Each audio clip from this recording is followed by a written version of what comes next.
Now, we've been talking about basic properties of matter, we talked about elements, and we talked about the energy levels, we talked about valence, and a lot of other things. We are now ready to talk about the periodic table of elements and talk about the patterns which you see in this periodic table of elements. Now, this particular periodic table we're looking at is actually missing the most current atom, which is Copernicum, which is element 112. But remember, we're always discovering new elements as we make them in the lab. And we'll talk about all this throughout this lecture series. But first, a quick review. Remember that atoms are named after things like scientists, their physical, chemical characteristics, and throughout the ages, we actually have named many different kinds of atoms. And they all have symbols, which are basically abbreviations of their name, usually the first letter or first and second letter. And if the first and second letter are already used, we use other things like Latin roots to actually create the abbreviations. Also remember that when you look at the periodic table, you're always going to have listed the atomic number of the atom. You're also going to be listing the atomic weight of the atom, which is actually very important. Some periodic tables add extra information like boiling points, melting points, density, oxidation states, and electron configurations for the atom as well. And that is basically how we actually know. Now remember that the difference between atomic number and atomic mass and atomic weight, all right? And also the atomic mass number. Remember that atomic number is the number of protons. Atomic mass number is the total number of protons plus neutrons, and the atomic mass or atomic weight is basically the average atomic mass of all the kinds of isotopes found for that element in nature, but it is a weighted average that takes into consideration the abundance of those types of isotopes. And we talk about this in other videos, and I hope you remember what I'm talking about here. Now, let's talk about some of the most basic things about the periodic table of elements. Now, when you look at the periodic table, you see that it's actually arranged in columns and rows, okay? Now, the most important pattern you see right off the bat is it's organized in order of atomic number. That's actually very important. Notice that you got 1, 2, 3, 4, 5, 6, 7, 8, 9, 10, and so forth. So as you go down into the right of the periodic table, you're going to have ascending atomic numbers, which means the atoms are going to become more and more, made of more and more protons as you go along the rows. And now at their natural states, remember the number of protons will match the number of electrons, unless it becomes an ion, which we talked briefly before, and we'll talk about it again. Now, we already did this in another video, but let's actually look backwards now and see if we can figure out which elements these are by looking at their electron arrangements. So on this first one here, I have 3 shells, and on the last shell, I have 1 electron. Who am I talking about? Alright, so you have 3 shells, that's going to be in row 3, and you're going to have 1 electron on the last shell, so it's going to be in column 1, and so that is going to be the sodium. Remember that the periods of the periodic table are the equivalent to the number of actual electron shells, or the rows of the periodic table. While the families in the periodic table were equivalent to the number of valence electrons, or how many electrons are going to be in the last shell. So that's how I figured out that that one was sodium. Now look at the second one here on the right. You're going to have, again, 3 layers, but on the last layer, I have 1, 2, 3, 4, 5, 6, 7 electrons. So who am I talking about? So 3 layers, 7 electrons. That's going to be chlorine over here on the right side, because remember, you look at you exclude the first decimal and to find what I'm talking about. So you see how chlorine is very easy to find. You see 2, 8, and 7, just like we saw before, and the numbers of the periodic table. Now look about here in the middle. We got 2 layers, and we got 4 on the last layer. So let's see what we're talking about. So 2 layers, that's going to be in row 2. 1, 2, 3, 4. Carbon is the one we're talking about, and it should be 2 and 4. So you see how you can actually work backwards from that. Look up in the middle corner here. You got to write 3 layers again, but this time you have 2 electrons on the last layer. So this could be third period, because it's 3 layers and 2 in the last layer. That's going to be magnesium. What about this one? You got 3 layers, but on the last layer you're going to have 1, 2, 3, 4, 5 electrons on the last shell. So in this case, you're going to have, let's see, 3 layers, 1, 2, 3, 4, 5. We're talking about phosphorus. Now, one thing we actually talked about in the previous video as well is that these people here on this side, it's easier for them to lose these electrons than to complete their shells by gaining. Think about it. In order to become a noble gas, to complete this shell, the third shell, Then we have to get 18 more electrons. That's crazy. They're not going to go that way. It's easier for them to get rid of this electron, and they will have a completed shell. So electrons which have few electrons on the last shell, it's going to be easier for them to give up electrons rather than take them.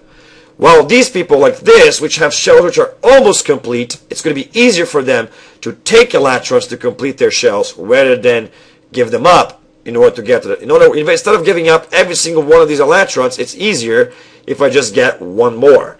And that's why you're going to start seeing different properties. Now, someone like the one in the middle is halfway between giving up and the receiving, so it can act like both.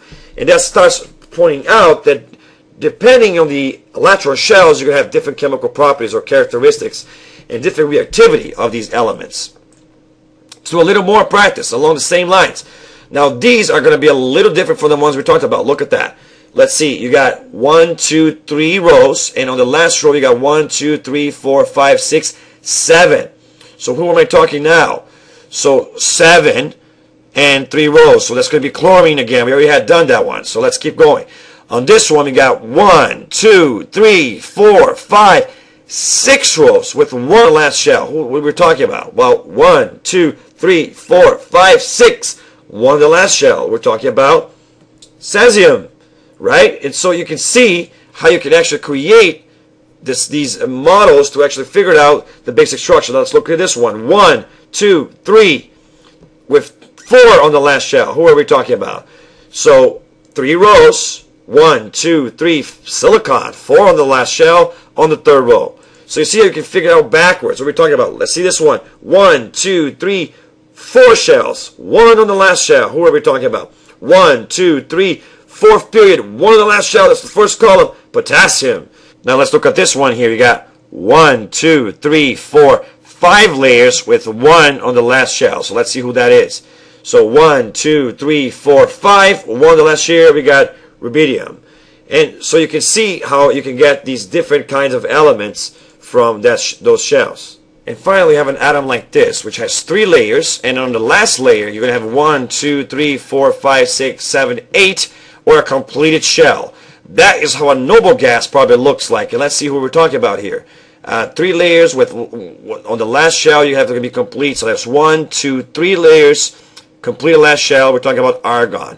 And you can tell the difference between argon and the other ones we were looking at because this shell is completed. And that's how all atoms want to be in order to be electronically stable in their cloud like we talked about in the previous video. Now, that means that you can actually use the periodic table to figure out the number of electrons on any one given shell. And this pretty much summarizes the examples that we gave on the video lecture series that we talked about the things. Notice how hydrogen is in the first column and it has 1 on the last shell. So does sodium and so does potassium. But potassium will have more shells, 4 to be exact, and it's on the 4th row. Sodium will have 3 shells and it's on the 3rd row. So you see how the number of rows will help us figure out the number of electron shells. Carbon has 2 shells, so the 2nd row. So do nitrogen, so does oxygen. But each successive one will have 1 more electron on those shells. And look at neon with a completed 2nd shell. Chlorine with an almost completed 3rd shell. Sulfur with 2 missing on his 3rd shell. Phosphorus with 3 missing on his 3rd shell, and so forth. So you see how by looking at the periodic table you can figure out by the columns how many electrons you have in your last shell, and by the rows how many shells the atom is actually going to have. Now, one of the most important patterns that you can therefore see in the periodic table is the idea of valence. Now, ignoring the D block and F block elements in the middle, which we call the transition metals, the layers on the outside, which include these first 2 columns, and then the last columns here on the right side, which I'm highlighting, are all going to follow their rule of increasing valence as you go towards the right side of the periodic table. And notice that everybody in the first column will have 1 electron in this last shell. Everybody in the second column will have 2 electrons in this last shell. Everybody in this column over here will have 3, and then 4, and then 5, and then 6, and then 7, and then 8, and so forth. And this will help determine the way that the atom will act chemically, or the chemical properties of the atom. Because every atom wants to have a completed shell the way the neon looks over here. So if you have an extra electron like sodium has here, for example, what he wants to do is get rid of this electron so that he ends up looking a little like neon. So he's going to be someone who's going to be likely to give up electrons, which means everybody on this side of the periodic table is more likely to give up electrons, while everybody on this side of the periodic table is more likely to take electrons. And people in the fourth are equally likely to give up or to take. And the people on the last column are happy the way they are, and those are going to be the noble gases. Also, notice that based on those same valence patterns, because you finish the atom with 2 electrons in the first 2 columns, you're only going to need an s orbital on the is going to be the very last subshell. But if you're looking at the ones over here, you're going to have between 3 and 8 electrons in the last shell, and that means you're going to need to finish in a p orbital on this side of the periodic table, with the exception of helium, which of course only has s orbital since it only has up to 2 electrons. So it's kind of part of the s block, and it could theoretically fit over here. The only reason we don't put helium there is because it makes more sense to put it as a noble gas since he has a completed cloud, which makes him stable. Now, in the middle, you're going to have those different kinds of atoms which are going to need to finish on a D subshell, or over here on an F subshell. And we call this the D and the F block, which will have variable valence in terms of the last number of electrons on the last shell. But these are one of the most important patterns you will see in the periodic table. The pattern of valence, which has everything to do with the electron arrangement we've been talking about, and the pattern of the orbitals in which the electrons will finish in. Alright?